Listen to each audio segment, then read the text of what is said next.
American philosopher William James once said, and I quote, "The great use of life is to spend it for something that outlasts it," end quote. Today, we get to meet a man who can comfortably say he has. He's an acclaimed multi-award-winning architect. He has a degree from Italy and from Australia.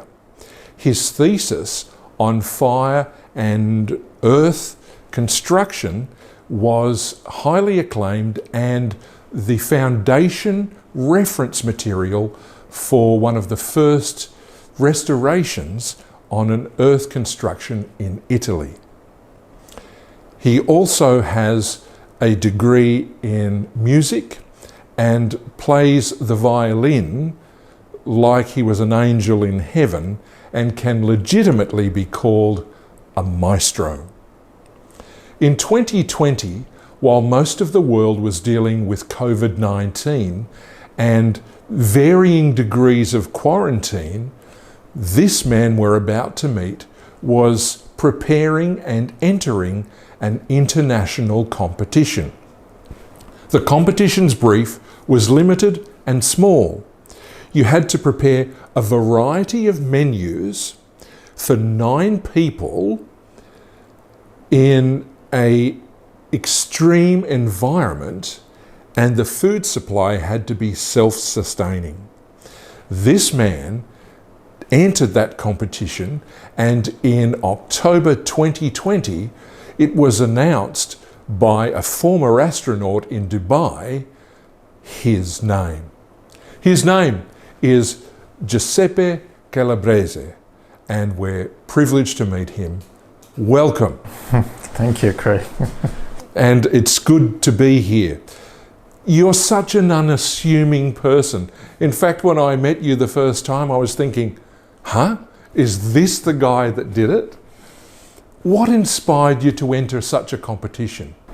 Well, at the time, Craig, we had a little bit of a downturn in work. I'm working for a council approval group, and it was just when COVID hit, and we sort of thought, okay, let's get all our systems in place, and just background work that we do for our drafting systems and architectural systems. But we had a little bit of extra time when all the panic started, so I proposed to the director, why don't we enter in a competition?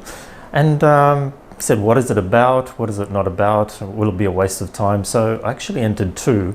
One was to do with designing a COVID structure, which was to do with areas where people might have been sick and sane, and it was very futuristic, but nothing really much came out of that, which I expected. So because in these competitions there's thousands of people that participate, if not millions.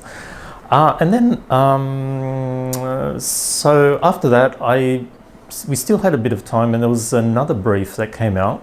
One was a prison, and but then that got pulled down because it was not seen very well, like trying to do a beautiful prison, it was a little bit ambiguous, the theme, so they took that down. And there was this one for Mars. And what was the project called? It was basically a design for extreme environments. So for a food challenge designed for extreme environments. So basically trying to keep 9 astronauts alive on Mars for a period of 2 years, and having a self-sufficient system where they could not just survive but live abundantly and flourish there. And so it was quite complicated, as you can imagine, because we had to use all this software that they forced us to use and go through and select varieties of plants. So it was quite demanding, yeah. So let me ask the question, how does a maestro violin playing architect who's acclaimed and known in your field design food sustaining systems for people in remote or extreme environments? Well, I've always had both passions. So and I keep on having both. So when I'm playing the violin, I'm thinking about design, and when I'm designing, I'm thinking about pieces of music. I don't know how the mind works, but they sort of bounce off each other. So sometimes I might be playing the violin, but I'm still designing in my mind for some clients or things. I think, okay, that's the way I can resolve this. That's the way. So it's just the way the mind works, constantly thinking about different things. It would seem that one certainly does complement the other. Yes, both creative fields, I think. Yes, I realised that at my age that I'm definitely more into the creative arts. So when you enter such a competition, did it remotely cross your mind that you'd win it? No, absolutely not, Craig. I mean, as I said, I was informed that there was thousands of people that entered the competitions, and in that competition there was big firms that entered this time because of COVID. There was international firms that participated with astronauts, scientists, and people that had pluri degrees, and they came up with these solutions. But yeah, I had not the most remote even thought that I was going to win it, to be honest. And when they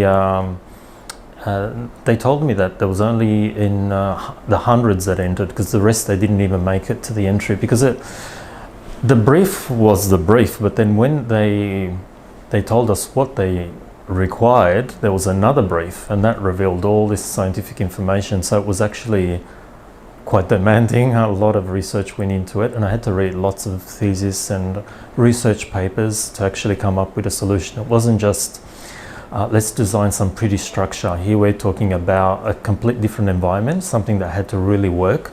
So yeah, that really turned on my brain as to, okay, anything that you think about, anything, was just complete opposite the planet Earth. You know, there's no magnetic field, there's meteorites constantly coming, there's no atmosphere, temperature, it's just completely different. Yeah.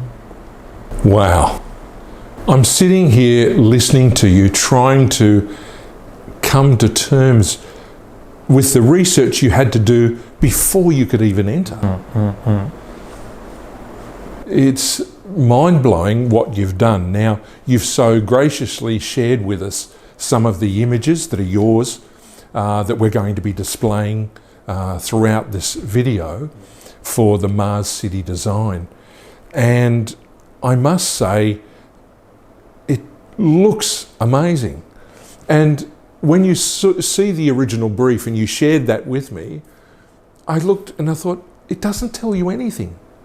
It just says create a variety of meals or menus for 9 people to last 2 years in a remote environment. What got me thinking was this would be a very interesting way for governments around the world to look at it in microcosm and think, how could we utilise this, what you've created, to generate food for the world we live in here? So the ramifications could be extremely wide. Have you thought about that? Yes, as you said, before even entering the competition, I probably spent 2 months and a half just reading information and lots of papers, and also like pseudoscience YouTube videos. And but I came across a gentleman called Michael Smith, and he's a physician, and he came up with this system which I've included in my project, where he actually transforms waste into soil. So, and it's actually working on planet Earth already. He's created this, it's like a permaculture system, it's self-sustainable, and yeah, he's really trying hard to get out of what's mainstream agriculture, which is very destructive. So he was a focal point for me. So I did a lot of research on his research and his systems, and that So my project is actually, the brief was to not only have this project applicable to Mars, but it had to be applicable also to Earth. So it would work, but of course, as we know, the interests in agriculture and it's a little bit like petrol in the electric car. So it's very hard to get out of that system because of the big corporations and the way they work. It's all about the money. Yes. And I believe involved in this competition was NASA? Yes, NASA was a sponsor, as well as so the competition was organized by Mars City Design, and it was sponsored by NASA, ESA, Design Boom, National Geographic, and various other organizations. So yeah, it's been published worldwide, like for example a Space Channel, and it got a lot of exposure. Yeah. Wow. So what was that moment like when you're, I'm assuming, watching online, when they called the winner? How did that feel for you? I had a semi-breakdown in that moment because when they I was actually doing something completely different at the moment. I was doing some repairs, and I got a text message saying, "Can you be online in an hour?" And of course, I wasn't in the outfit or anything. I thought, well, what do they want from me? I mean, it was I thought this must be some disorganization. I mean, so I got online. I happened to have a laptop with me. It just all happened to be because I wasn't at home or anything. And I opened up the laptop, and then they said, "Okay, so we wanted to announce you that you're in the top 10." I said, "Are you really? You must be kidding! I'm in the top 10, like me." And then, and let's paint this picture again against thousands of people who attempted to enter. Yes. Some of these very prestigious companies, some of them who you indicated had astronauts working with them, and it was just you. Yes, yes. And you made it into the top 10. Yes, basically in summary, that's what it was. And then while they were talking about the top 10, they let go a video. No, it was actually not a video. It was just an audio. It was just an audio.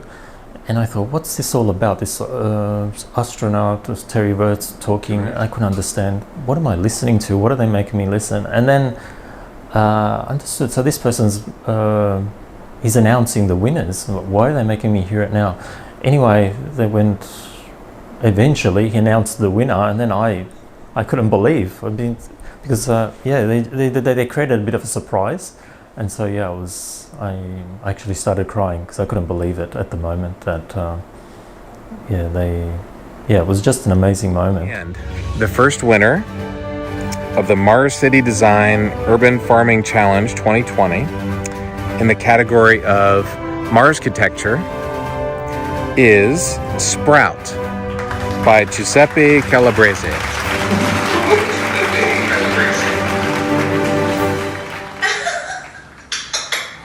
Oh my God!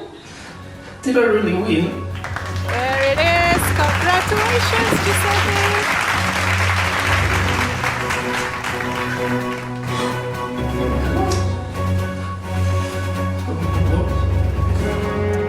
Use extracted basalt fibers and bioplastic for 3D printing.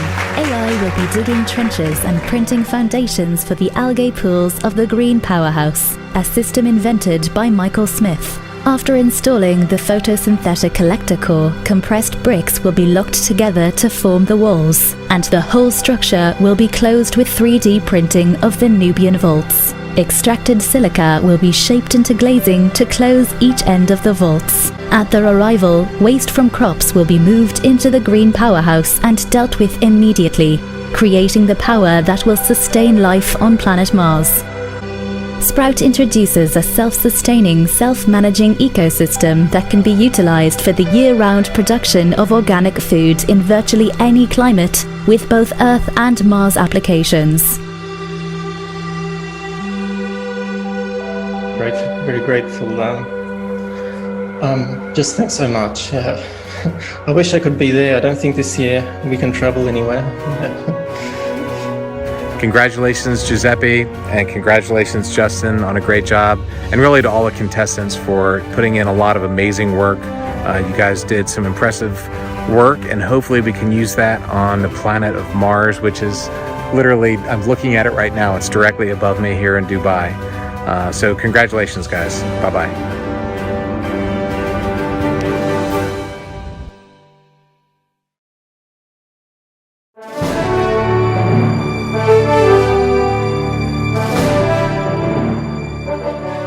I have no connection to you prior to meeting you for a photo shoot, but I'm proud for you. Thank you. Because, you know, that's something that is truly amazing. And one of the things when I was first introduced to you, that you said that left a very big impression on me is that life has a way of building. So whilst you won this competition, others would come along and build on what you created, and then it grows. And so in essence, what you've done could affect millions and millions of people yet to come. So for me, that's a great thrill just to know someone who's done that. So let's go back a little bit. Talk us through, what was it like growing up in the Calabrese household? Well, I suppose the area that I grew up in, Italy, is quite a rural area.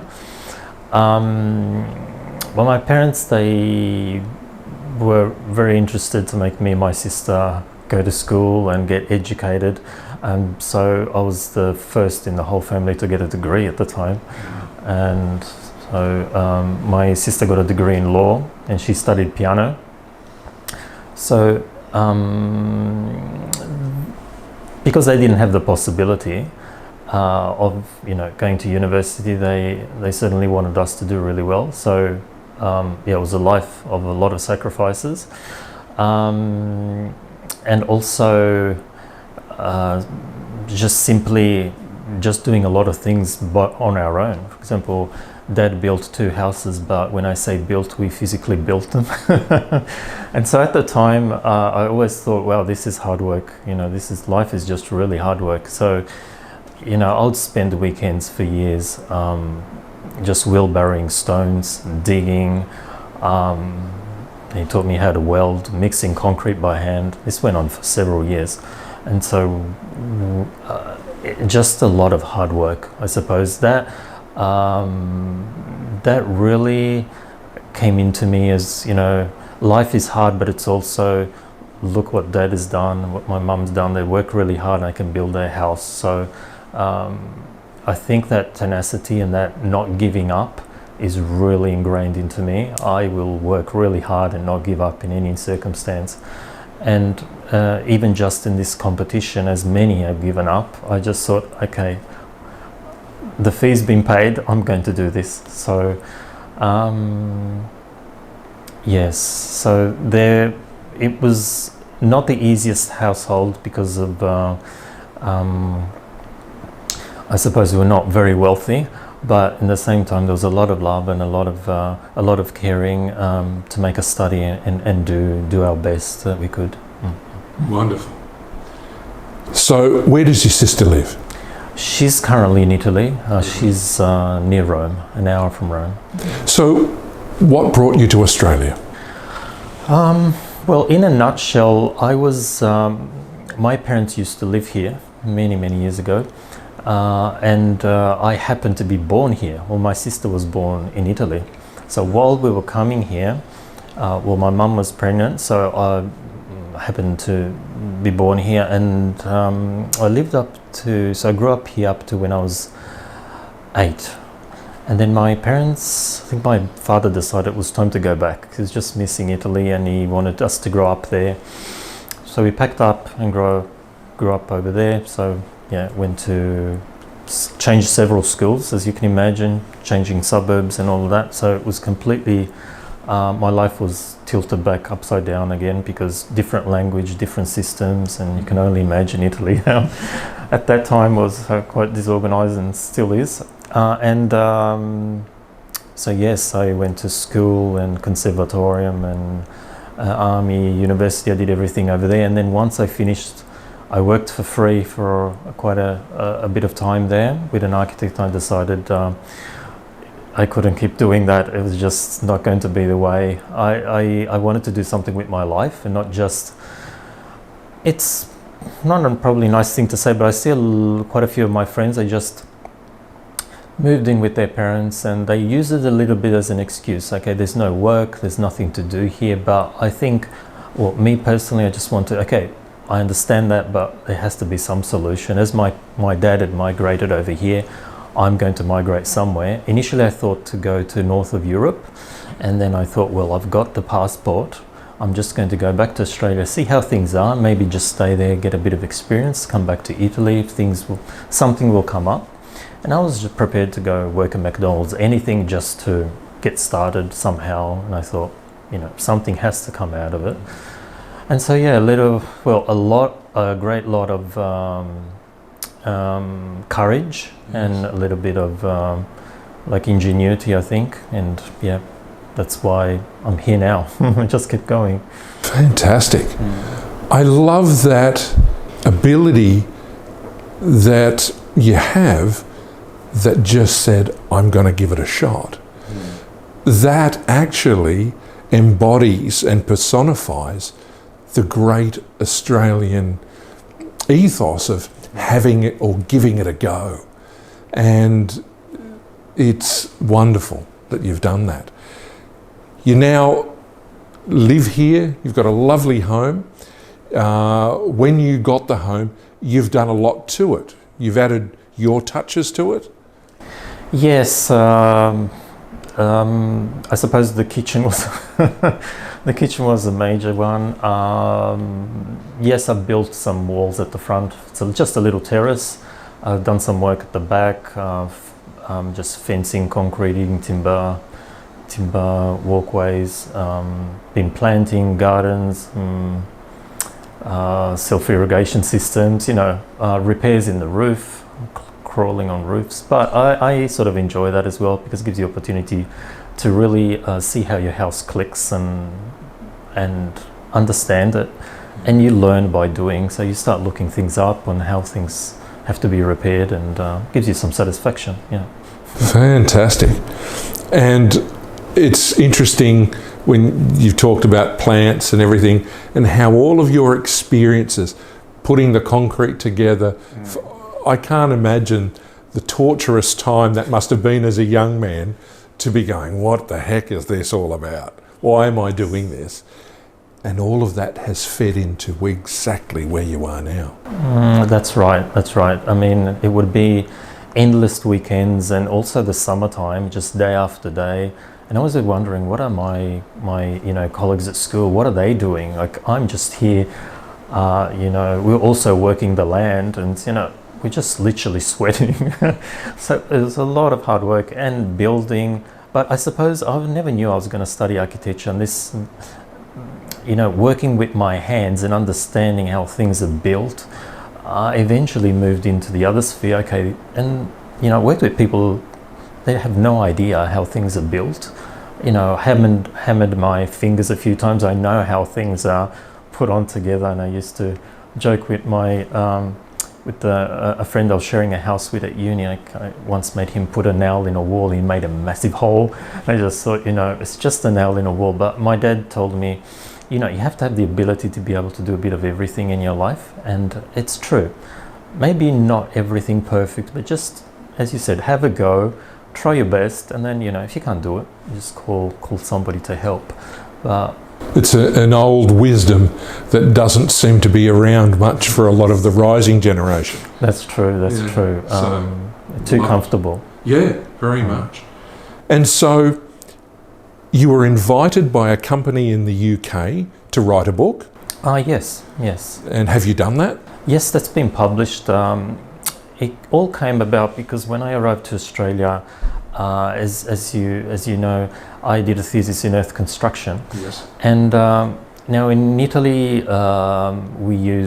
was used in the 20s, 40s, because obviously there was no other materials and people were very poor and very rural areas, so they would just use what they had was the earth. So make these earth bricks, and you got these quite nice buildings, 2-story buildings, but you wouldn't notice them because they're just the earth color. So that's a certain technology, and they're still standing. There's thousands of them in Italy. But when I came to Australia, I wanted to see the other side, because here they use rammed earth, which is basically just putting earth into a formwork and then just ramming it, just pressing it. So I was just going around in different areas, and I had a few phone numbers. I called them up and I met with a builder, and he said, no, come. He was quite knowledgeable and invited me to even stay overnight at his house to sleep, and in his rammed earth house. So then that's when I thought, wow, this feels so good, so refreshing in here, and it really felt. It just felt like you were grounded to. It's like camping. It's a strange sensation, and so that's where, I really got this love for the earth construction even more. And that person then invited me to collaborate in a chapter with experts worldwide. Yes. There seem to be big professors in France. I wanted to do a master's there, but unfortunately it's in French, so I didn't do that. And yes, the book has been published, and it's quite a thick one. So you've done that.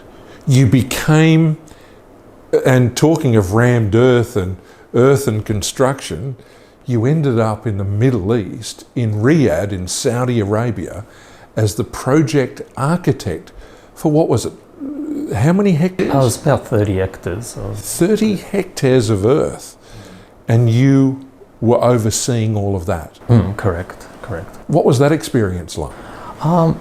Initially it was quite overwhelming, because the government asked us for experience in earth architecture, so we sent them off all this information about my thesis. And I was working for a firm at the time, and again we thought we have no chance of winning this tender, but we actually won it. And when we won it, we thought, wow, we need to get really organized now. And so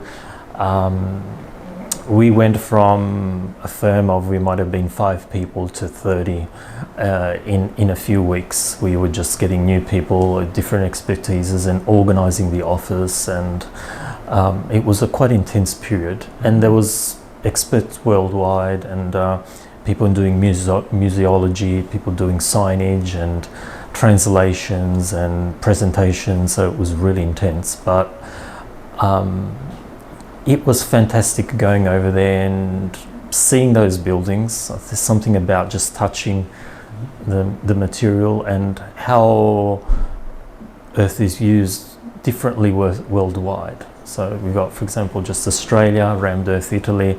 We've got the other technologies, more like bricks, and this other place, they've got bricks and they've got PZ. They've got various technology also mixed up. So it's fascinating for me. Well, I went to visit as a younger man.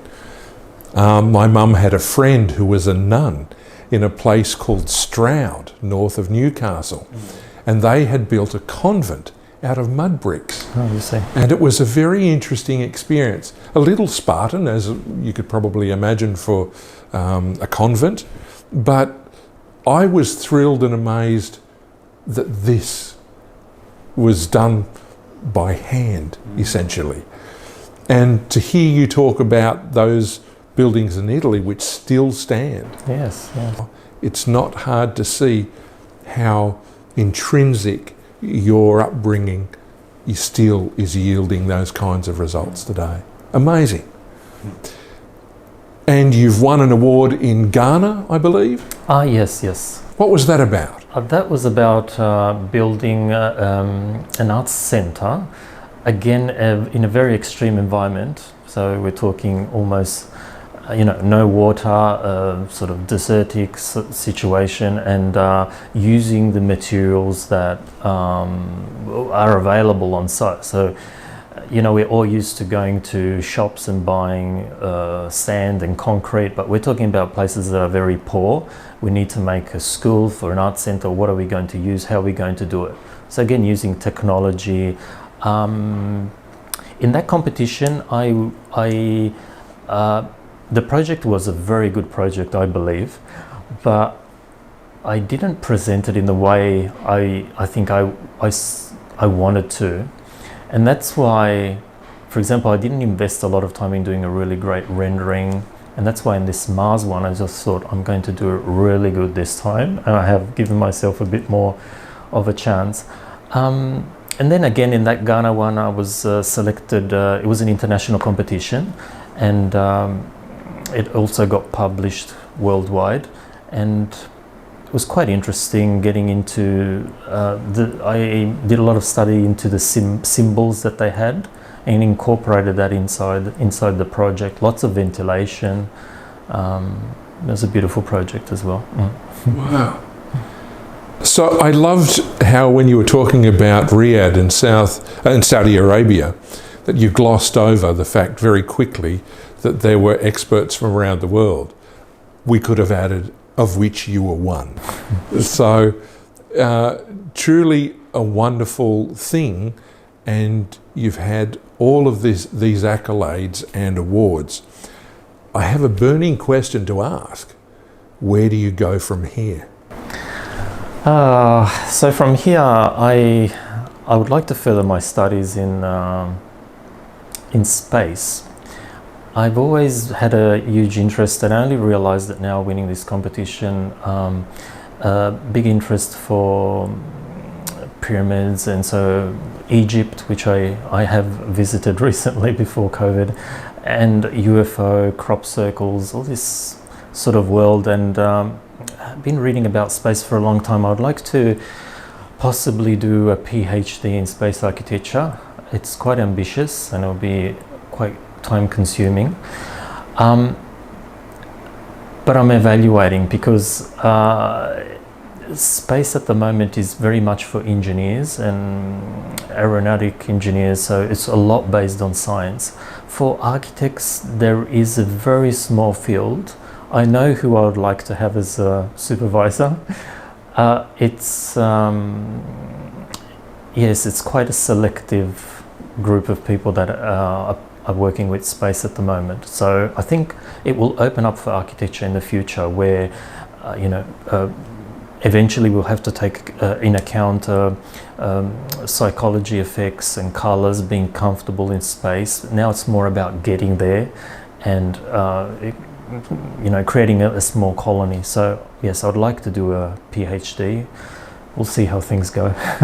Looking at the work you did and the research and the preparation for Mars City design, hearing you say there's going to be a lot of work for a PhD, it just floors me. I have no concept of how much hard work that would be, but if anyone can accomplish it, I believe it's you. Oh, thank you. It's truly a gift that you have that can harness, when you were talking about the symbols of Ghana, and you talked about the work of other people, you incorporated into yours. I think that's a real gift, because what you're saying is, I don't have the answers to everything, but together we can make such a difference. That's correct. If there were no restrictions, apart from getting a PhD, what would you like to happen? Would you like to live in space? I think our planet Earth is beautiful. I think, many people would say yes to that answer. I'll probably go when things will be more established. I'm just a realist. I know it will be extremely hard work, and I would be suffering claustrophobia there in very restricted spaces, having a helmet over my head and going in pressurized areas and non-pressurized areas. It would be too much for me, so I'll leave that to the experts.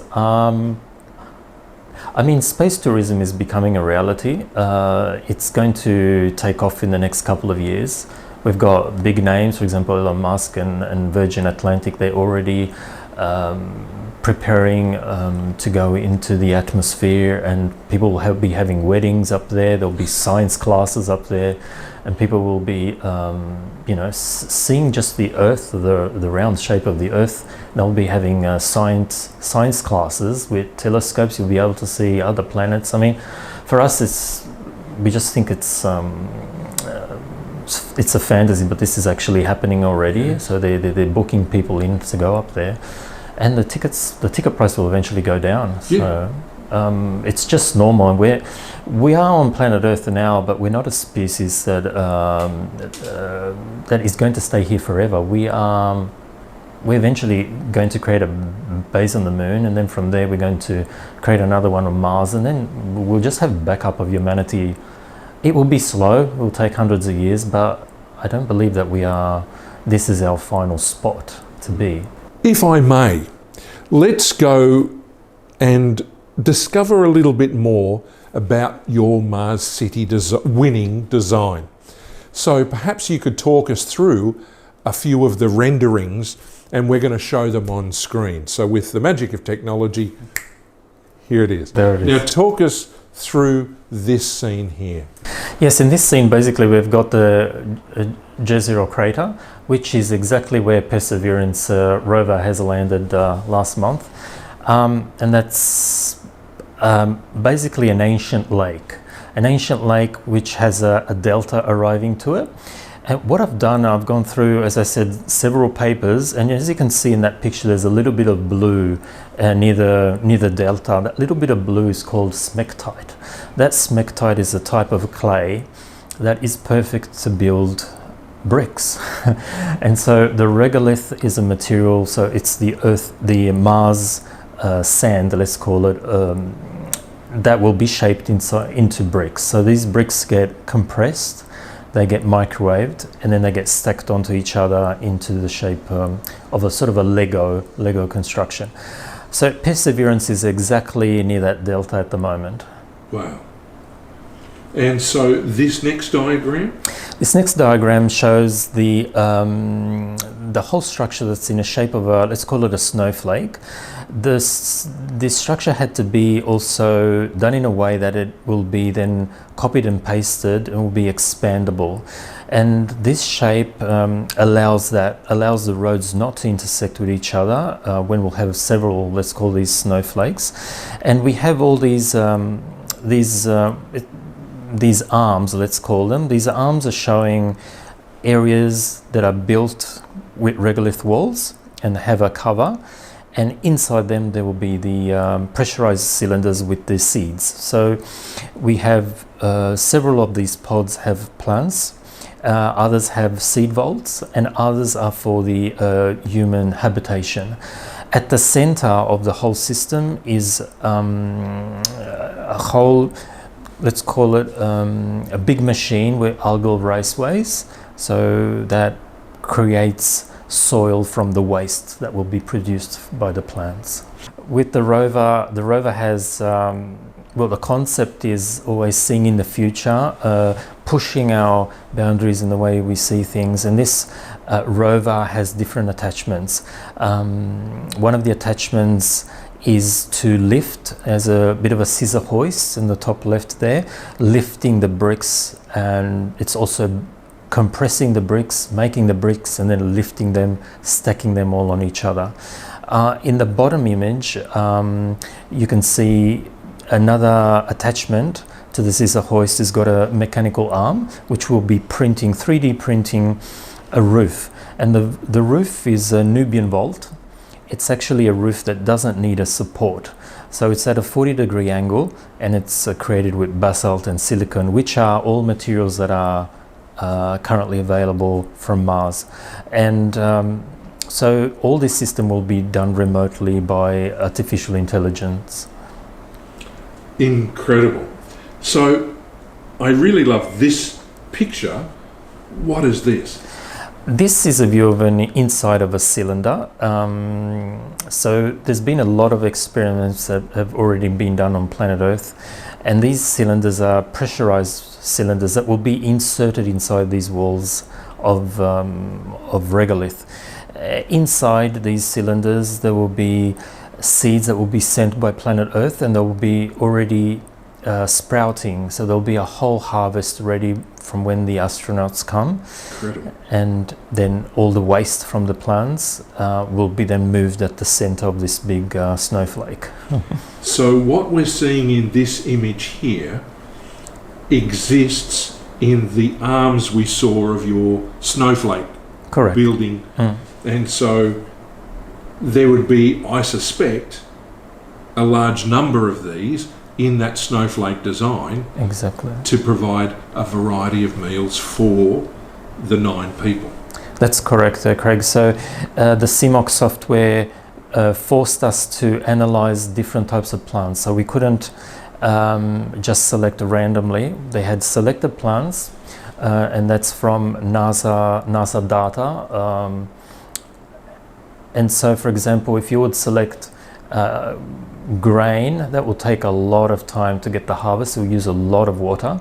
So we had to select a proportion amount of different types of plants amongst the ones that were given to us, so that we could have let's say a quicker harvest, but also not use too much resources. So at the end of the software running would tell us if these astronauts would make it or not, and how much food was left after the 2 years, and how much dry food was left, how much CO2, and all the parameters.